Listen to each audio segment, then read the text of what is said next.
بسم اللہ الرحمن الرحیم، السلام علیکم، میں شجیع اللہ فراست، آپ دیکھ رہے ہیں نیشنل اور انٹرنیشنل نیوز پر مشتمل 4 ٹی وی کا خصوصی خبرنامہ دنیا بھر سے، یعنی خبریں آپ کی نظر سے۔ سب سے پہلے ہیڈ لائنز۔ سیکیورٹی کونسل کی ناکامی اسرائیلی قبضوں کی اصل وجہ ہے، عالمی عدالت میں ایران کی دلیلیں، کہا فلسطینیوں کے حق چھینے جا رہے ہیں۔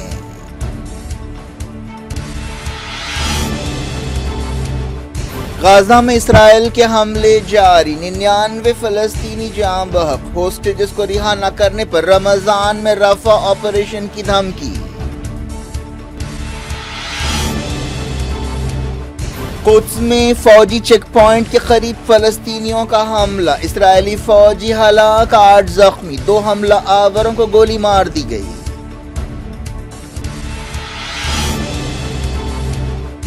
مسلم ملک قاتل اسرائیل سے تعلق کیوں نہیں توڑ رہے ہیں، عوام حکومتوں پر دباؤ ڈالے، قرۃ مقابلہ پروگرام سے خامنائی کا خطاب۔ یوکرین جنگ کے 2 سال، 14 ملین لوگ بے گھر، یونائیٹڈ نیشنز کی رپورٹ۔ مسائل حل کرنے کے لیے عالمی نظام میں بڑے پیمانے پر تبدیلی کی ضرورت، ریسینا ڈائیلاگ سے جے شنکر کا خطاب۔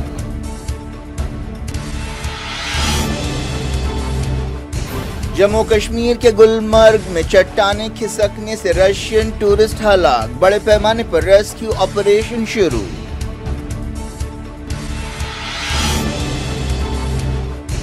احتجاجی نوجوان کی موت پر قتل کیس درج کیا جائے، کسان لیڈرز نے کیا مطالبہ، حکومت نے گنے کی قیمت بڑھائی۔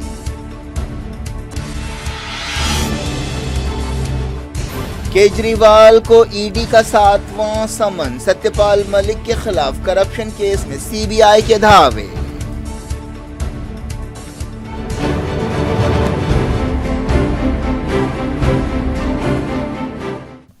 ہیڈ لائنز آپ نے دیکھی، اب خبروں کی تفصیل کی طرف آپ کو لیے چلتے ہیں۔ انصاف کی عالمی عدالت آئی سی جے میں اسرائیل کے ناجائز قبضوں کے بارے میں سنوائی جمعرات کو بھی جاری رہی۔ کئی ملک اور عالمی ادارے اس کیس میں دلیلیں دے رہے ہیں۔ جمعرات کو ایران نے اپنی دلیلیں پیش کی اور کہا کہ اسرائیل فلسطینیوں کے حق خود ارادیت کی مسلسل مخالفت کر رہا ہے۔ ایران کے علاوہ China, Iraq, Japan, Jordan, Kuwait, لبنان اور لیبیا نے بھی اپنی دلیلیں پیش کی۔ اس سے پہلے South Africa, Saudi Arab, Egypt, you a E, America, Russia اور دوسرے ملک اپنی دلیلیں پیش کر چکے ہیں۔ زیادہ تر ملکوں نے اسرائیل سے مطالبہ کیا ہے کہ فلسطینی علاقوں پر اپنا ناجائز قبضہ ختم کرے۔ سعودی عرب کے سفیر نے کہا کہ اسرائیل جو غیر قانونی حرکتیں کر رہا ہے ان کا بچاؤ نہیں کیا جا سکتا۔ ایرانی نمائندے نے کہا کہ اسرائیل کا مسلسل فلسطینیوں کے حق چھیننا بہت بری بات ہے۔ ایران کے نائب وزیر خارجہ رضا نجفی نے اپنی دلیلیں پیش کرتے ہوئے کہا کہ اسرائیل کو ایک پرتشدد عمل کے ذریعے وجود میں لایا گیا اور زبردستی وہاں کے اصل لوگوں کو بے گھر کیا گیا اور صہیونی تحریک کے اثر میں ایک یہودی کالونی بنائی گئی۔ نجفی نے اسرائیل کی طرف سے مسلسل خلاف ورزیوں کی کئی مثالیں پیش کی اور کہا کہ اسرائیل لمبے عرصے سے ناجائز طور پر قبضہ کیے ہوئے ہے اور وہ فلسطینی علاقوں میں آبادی کا تناسب بدل رہا ہے۔ وہ مقدس شہر قدس کا کردار تبدیل کرنے کی کوشش کر رہا ہے۔ فلسطینی عوام کے تعلق سے بھید بھاؤ کا رویہ اختیار کیا جا رہا ہے۔ فلسطینیوں کو ان کے ہی قدرتی وسائل اور آزادی سے محروم کیا جا رہا ہے۔ نجفی نے کہا کہ یہودی بستیوں کا پھیلاؤ ہو رہا ہے، انسانوں میں فرق کیا جا رہا ہے، ان کے لیے الگ سڑکیں بنائی جا رہی ہیں، رکاوٹیں کھڑی کی جا رہی ہیں، جس کی وجہ سے نسلی امتیاز کا ایک نظام چل رہا ہے۔ نجفی نے اپنے اختتامی ریمارکس میں کہا کہ سیکیورٹی کونسل کی بے عملی اور ناکامی فلسطینی زمینوں پر اسرائیل کے لمبے عرصے سے ناجائز قبضے کی اصل وجہ ہے۔ انہوں نے کہا کہ ایک مستقل رکن ہی ڈیڈ لاک کے لیے ذمہ دار ہے۔ ایران کا اشارہ امریکہ کی طرف تھا۔ عراق کے نمائندے نے عالمی عدالت سے کہا کہ وہ فلسطینیوں کے لیے منظم ہلاکتوں کی مشین کو روکے اور نسل کشی اور قتل عام ختم کرائے۔ عراقی نمائندے نے اسرائیل کی بربریت کا حوالہ دیا جس میں سویلینز کو نشانہ بناتے ہوئے کیے جانے والے ہوائی حملے اور راکٹ حملے شامل ہیں۔ عراقی نمائندے نے کہا کہ اسرائیل کی یہ کارروائیاں جنگی جرم ہے اور جنگ کے قانون کی کھلم کھلا خلاف ورزی ہے۔ اسرائیل کو جواب دہ بنانا چاہیے۔ آئرلینڈ نے کہا کہ اسرائیل نے 7 اکتوبر کے بعد سیلف ڈیفنس کے نام پر حدیں پار کر دیں۔ چائنا نے اپنے ریمارکس میں فلسطینیوں کی مزاحمت کے حق کی تائید کی۔ چائنا کے نمائندے نے کہا کہ عدالت کی رائے سے اس مسئلے کو حل کرنے میں مدد ملے گی۔ چائنا نے 2 ریاستی حل کی ضرورت پر زور دیا۔ ایک دن پہلے امریکہ نے اسرائیلی قبضوں کا بچاؤ کیا تھا اور عالمی عدالت سے کہا تھا کہ وہ اسرائیل کو واپس جانے کے لیے نہ کہے۔ غازہ میں اسرائیل کے حملے جاری ہیں۔ بتایا گیا کہ رفح اور دوسرے علاقوں میں تازہ حملوں میں 99 فلسطینی جاں بحق ہوئے۔ غازہ کی وزارت صحت نے بتایا کہ زیادہ تر لوگ جو کل رات کے حملوں میں مارے گئے وہ عورتیں، بچے اور بزرگ ہیں۔ خاص طور پر رفح کے اشورا علاقے میں بھاری بمباری کی گئی۔ رفح کے ایک رہائشی عبدالرحمان نے بتایا کہ انہوں نے حملوں میں اپنے پورے خاندان کو کھو دیا ہے۔ عالمی برادری کی مخالفت کے باوجود اسرائیل رفح میں بمباری کر رہا ہے اور زمینی آپریشن کی تیاری کر رہا ہے اور دھمکیاں دے رہا ہے۔ رفح ایک چھوٹا سا علاقہ ہے جہاں پر 14 لاکھ کے قریب فلسطینی جمع ہیں۔ فلسطین کی وزارت صحت نے بتایا کہ غازہ میں 7 اکتوبر کے بعد سے جاں بحق فلسطینیوں کی تعداد 29,410 ہو گئی ہے، جنگ کے 139 دن پورے ہو گئے ہیں۔ غازہ کی وزارت صحت نے بتایا کہ زخمیوں کی تعداد 69,465 ہو گئی ہے۔ پچھلے 24 گھنٹوں میں 100 فلسطینی زخمی بھی ہوئے۔ اس دوران اسرائیلی فوج نے اب بھی نصر ہاسپٹل کو اپنے گھیرے میں لے رکھا ہے اور وہاں پر مریضوں کی زندگیاں خطرے میں ہیں۔ قدس کے ایک چیک پوائنٹ کے قریب ایک حملے میں اسرائیل کا ایک فوجی مارا گیا اور 8 دوسرے زخمی ہوئے۔ بتایا گیا کہ 3 فلسطینی نوجوانوں نے یہ کارروائی کی۔ اسرائیلی میڈیا میں کہا گیا کہ ایک فوجی مارا گیا اور 2 زخمیوں کی حالت نازک ہے۔ فلسطینی حملہ آوروں کی پہچان بیت لحم کے محمد کاظم اور احمد الوحش کی حیثیت سے کی گئی۔ یہ نوجوان ایک چیک پوائنٹ کے قریب ایک کار میں پہنچے اور اسرائیلی سپاہیوں پر فائرنگ کر دی۔ اسرائیلی میڈیا میں کہا گیا کہ 2 حملہ آوروں کو مار دیا گیا اور ایک کو گرفتار کیا گیا۔ یہ بھی کہا گیا کہ زخمی ہونے والے اسرائیلیوں میں ایک حاملہ عورت ہے۔ اس دوران مغربی کنارے میں اسرائیل کے آپریشنز جاری ہیں۔ کئی جگہ جھڑپیں ہوئیں۔ ان دھاووں کے دوران کئی فلسطینیوں کو گرفتار کیا گیا۔ 7 اکتوبر کے بعد سے مغربی کنارے میں اسرائیل کی ایسی کارروائیاں مسلسل جاری ہیں۔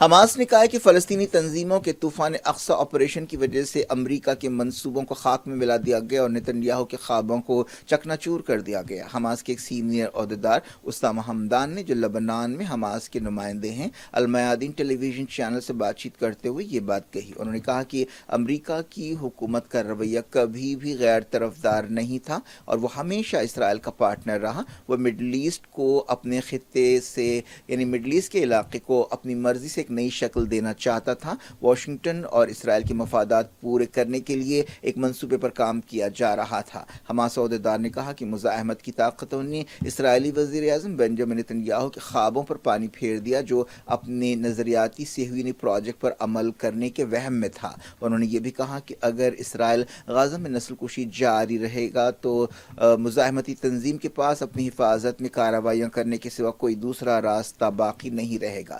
حمدان نے ایک ایسے وقت یہ بات کہی جب امریکہ نے UN سیکیورٹی کونسل میں ایک قرارداد کو ویٹو کر دیا ہے۔ الجیریا کی طرف سے پیش کی گئی اس قرارداد میں غزہ سیز فائر کا مطالبہ کیا گیا تھا۔ امریکہ نے کہا ہے کہ وہ اپنے طور پر ایک معاہدہ کرانے کی کوشش کر رہا ہے اور اگر یہ قرارداد منظور ہو جاتی تو اس سے سفارتی کوششیں متاثر ہو سکتی تھیں۔ مسجد اقصی کے امام و خطیب الشیخ اکرم الصبری کے خلاف اسرائیل نے دہشت گردی کو ہوا دینے کا الزام لگایا ہے۔ اسرائیلی عہدیداروں نے کہا ہے کہ ان کے خلاف مقدمہ چلایا جائے گا۔ اسرائیل کے وزیر دفاع بینی گینٹس نے اشارہ دیا ہے کہ ہوسٹیجز کی رہائی کے بارے میں بات چیت آگے بڑھتی نظر آ رہی ہے۔ اسرائیل کی وار کیبنٹ کے رکن بینی گینٹس نے کہا کہ اگر سمجھوتہ نہیں ہوا تو رمضان میں رفح پر حملہ کیا جائے گا۔ اس طرح انہوں نے اسرائیل کی طرف سے رفح پر حملے کی دھمکی کو دہرایا۔ انہوں نے کہا کہ پوری کیبنٹ رمضان میں مسجد اقصی میں پابندیاں لگانے کے حق میں ہے۔ رمضان 10 مارچ سے شروع ہونے والا ہے۔ ویسے ہی اقصی میں رمضان جب آتا ہے تو وہاں پر تناؤ ہوتا ہے، لیکن اب جب کہ غزہ میں جنگ ہو رہی ہے سب لوگوں کو تشویش ہے کہ رمضان میں فلسطین کے حالات خاص طور پر اقصی میں کیا ہوگا۔ کو ایران کے سپریم لیڈر سید علی خامنائی نے غزہ میں بربریت اور قتل عام کے باوجود اسرائیل کے ساتھ تعلقات توڑنے سے بعض مسلم ملکوں کے انکار اور ناکامی پر تنقید کی ہے۔ 40ویں قرۃ مقابلے میں حصہ لینے والوں سے خطاب کرتے ہوئے سپریم لیڈر نے کہا کہ مسلم ملکوں کو چاہیے کہ وہ اسرائیل کی کھل کر مخالفت کریں، اس کے ساتھ ہر قسم کے تعلقات توڑ دیں اور ہر طرح سے اس کی مدد بند کریں۔ سپریم لیڈر نے کہا کہ غزہ کی مزاحمتی طاقتیں قرآن کی تعلیمات کے مطابق کام کر رہی ہیں اور دشمن کے خلاف ڈٹی ہوئی ہیں، لیکن انہوں نے سوال کیا کہ کیا مسلم ملک اور ان کے لیڈرز غزہ کی صورتحال کے بارے میں قرآن کی تعلیمات پر عمل کر رہے ہیں۔ انہوں نے کہا کہ کیا مسلم ملکوں کے عہدیدار اور حکمراں قرآن کے اس حکم پر عمل کر رہے ہیں کہ اللہ اور مومنوں کے دشمنوں کے ساتھ تعلق نہ رکھیں۔ انہوں نے کہا کہ کیوں آخر مسلم ملک اسرائیل کے ساتھ کھلے عام رشتے ختم نہیں کرتے جو قاتل نظام چلا رہا ہے، کیوں مسلم ملک اس نظام کی مدد کر رہے ہیں۔ خامنائی نے مسلم ملکوں کے عوام سے کہا کہ وہ اپنی اپنی حکومتوں پر غزہ کے بارے میں سخت کارروائی کے لیے دباؤ ڈالیں۔ خامنائی نے کہا کہ مسلم دنیا دیکھے گی کہ آخرکار صہیونی کینسر کو اکھاڑ پھینکا جائے گا۔ امریکی کانگریس کے ایک رکن اینڈی اوگلس نے یہ زہریلا بیان دیا ہے کہ غزہ کے تمام فلسطینیوں کو مار دینا چاہیے۔ اس نے کہا کہ فلسطینی 20 سال سے اسرائیل پر حملے کر رہے ہیں، اب وقت آ گیا ہے کہ انہیں مٹا دیا جائے۔ اس نے کہا کہ اگر امریکہ کے ٹیکس پیئرز کا پیسہ فلسطینیوں کے خلاف استعمال ہوتا ہے تو انہیں اس پر کوئی اعتراض نہیں ہے۔ یونائیٹڈ نیشنز نے کہا ہے کہ رشیا کا حملہ شروع ہونے کے بعد سے 14 ملین لوگ یوکرین میں بے گھر ہوئے ہیں۔ ایک رپورٹ میں یونائیٹڈ نیشنز نے کہا کہ تقریباً 6.5 ملین لوگ یوکرین سے باہر ریفیوجیوں کی طرح رہنے پر مجبور ہیں۔ رشیا نے 24 فروری 2022 کو یوکرین پر حملہ کیا تھا۔ 2 سال پورے ہونے سے 2 دن پہلے یہ رپورٹ جاری کی گئی ہے۔ وزیر خارجہ ایس جے شنکر نے دنیا کے مسائل کو حل کرنے کے لیے عالمی نظام میں بڑے پیمانے پر تبدیلیوں کی ضرورت پر زور دیا ہے۔ انہوں نے دہلی میں ریسینا ڈائیلاگ میں حصہ لیتے ہوئے یہ بات کہی۔ جے شنکر نے کہا کہ یہ بہت ضروری ہے کہ عالمی اصول ایسے بنائے جائیں جن سے صرف ایک طاقت کو فائدہ نہ ہوتا ہو۔ انڈیا لمبے عرصے سے یونائیٹڈ نیشنز میں سدھار یا ریفارمز پر زور دیتا رہا ہے اور سیکیورٹی کونسل میں مستقل سیٹ کا دعوے دار ہے اور کئی ملکوں کی طرف سے انڈیا کو تائید بھی مل رہی ہے۔ ریسینا ڈائیلاگ میں 100 سے زیادہ عالمی ایکسپرٹس، وزیر اور اسکالرز حصہ لے رہے ہیں اور دنیا کے مسائل پر غور کر رہے ہیں۔ وزیر اعظم نریندر مودی نے ایک دن پہلے یہ پروگرام شروع کیا تھا۔ افتتاحی تقریب میں گریس کے وزیر اعظم نے بھی حصہ لیا تھا۔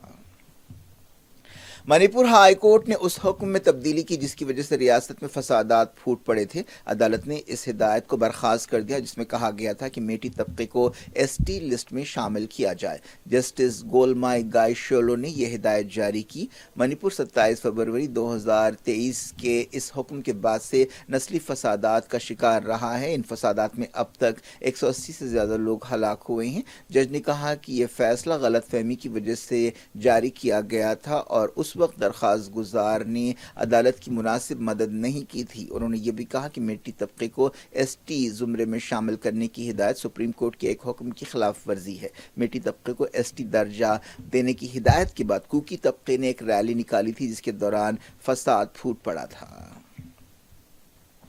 کسان لیڈرز نے مطالبہ کیا کہ کنوری سرحد پر ایک احتجاجی کی موت کے سلسلے میں قتل کیس درج کیا جائے۔ ایک دن پہلے ہریانہ پنجاب سرحد پر فائرنگ کے واقعے میں اس نوجوان کی موت ہوئی تھی۔ اس واقعے کے بعد کسان تنظیموں نے دہلی چلو ایجیٹیشن 2 دن کے لیے روک دیا ہے۔ اس دوران اتر پردیش کے مظفر نگر میں بھی ایک کسان احتجاجی نے اپنے آپ کو آگ لگانے کی کوشش کی۔ اس کی حالت فی الحال مستحکم بتائی گئی ہے۔ مارے گئے کسان کی پہچان 21 سالہ شبھ کرن سنگھ کی حیثیت سے کی گئی ہے۔ اس دوران مرکزی حکومت نے کسانوں کو خوش کرنے کی ایک کوشش میں گنے کی قیمت میں 8% فی کنٹل اضافے کا اعلان کیا ہے۔ وزیر اعظم نریندر مودی نے اسے تاریخی فیصلہ قرار دیا۔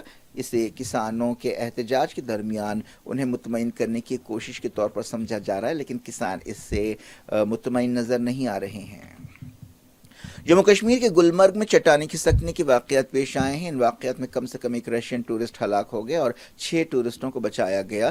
فوج جموں کشمیر ایڈمنسٹریشن کی مدد سے پیٹرولنگ کر رہی ہے اور ریسکیو آپریشن کر رہی ہے۔ سرچ آپریشن میں ہیلی کاپٹرز کا بھی استعمال کیا جا رہا ہے۔ اس مقام کی تصویریں اور ویڈیو سامنے آئے ہیں۔ ان میں دیکھا جا سکتا ہے کہ گردن تک برف پڑی ہوئی ہے۔ علاقے میں سیویلینز ہیلی کاپٹرز بھی اڑ رہے ہیں۔ عہدیداروں نے بتایا کہ کھیلو انڈیا مقابلوں میں حصہ لینے والے والے تمام کھلاڑی محفوظ ہیں۔ جموں کشمیر کے لیفٹیننٹ گورنر منوج کمار سنہا نے ایک دن پہلے ہی چوتھے کھیلو انڈیا ونٹر گیمز کا افتتاح کیا تھا۔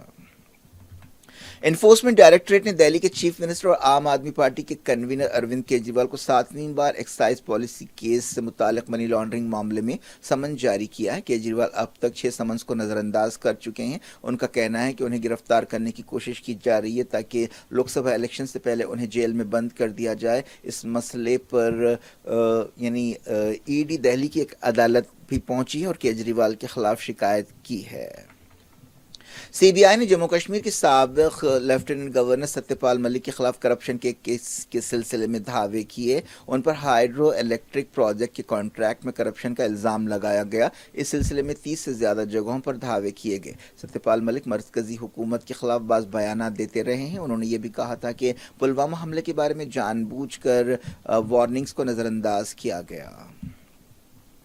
فاسٹ بولر محمد سمیع آئی پی ایل 2024 نہیں کھیل سکیں گے۔ بتایا گیا کہ ٹخنے کی چوٹ کے لیے انہیں برطانیہ میں علاج کی ضرورت ہے۔ بی سی سی آئی کے ایک عہدیدار نے بتایا کہ سمیع کی سرجری کی جائے گی۔ کیا کچھ ہو رہا ہے آپ کی دنیا میں؟ آخر میں ہیڈ لائنز دنیا بھر سے ایک بار پھر دیکھیں۔ سیکیورٹی کونسل کی ناکامی اسرائیلی قبضوں کی اصل وجہ ہے۔ عالمی عدالت میں ایران کی دلیلیں، کہا فلسطینیوں کے حق چھینے جا رہے ہیں۔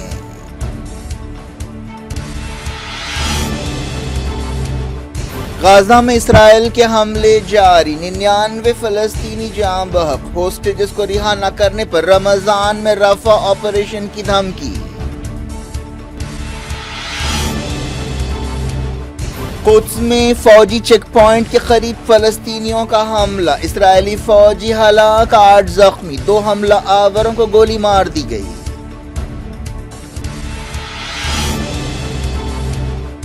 مسلم ملک قاتل اسرائیل سے تعلق کیوں نہیں توڑ رہے ہیں؟ عوام حکومتوں پر دباؤ ڈالے، قرۃ مقابلہ پروگرام سے خامنائی کا خطاب۔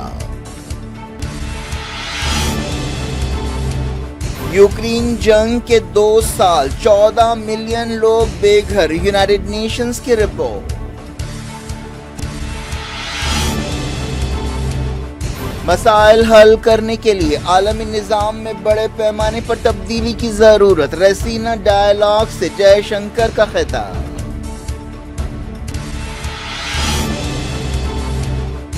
جموں کشمیر کے گلمرگ میں چٹانیں کھسکنے سے رشین ٹورسٹ ہلاک، بڑے پیمانے پر ریسکیو آپریشن شروع۔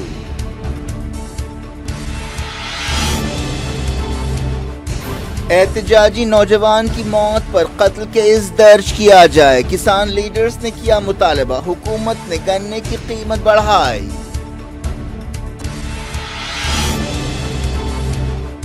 کیجریوال کو ای ڈی کا 7واں سمن، ستیہ پال ملک کے خلاف کرپشن کیس میں سی بی آئی کے دعوے۔